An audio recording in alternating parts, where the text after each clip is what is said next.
Literally just this morning thinking about how I need to move the goats around so the girls can get bread for April babies.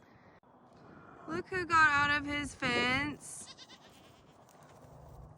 All girls are just lined up. Bart, you're ridiculous.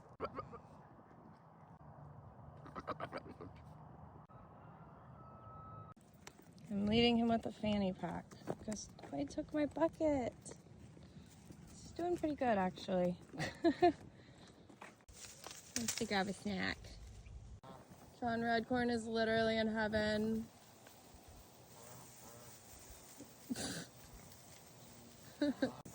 He likes Bella the most.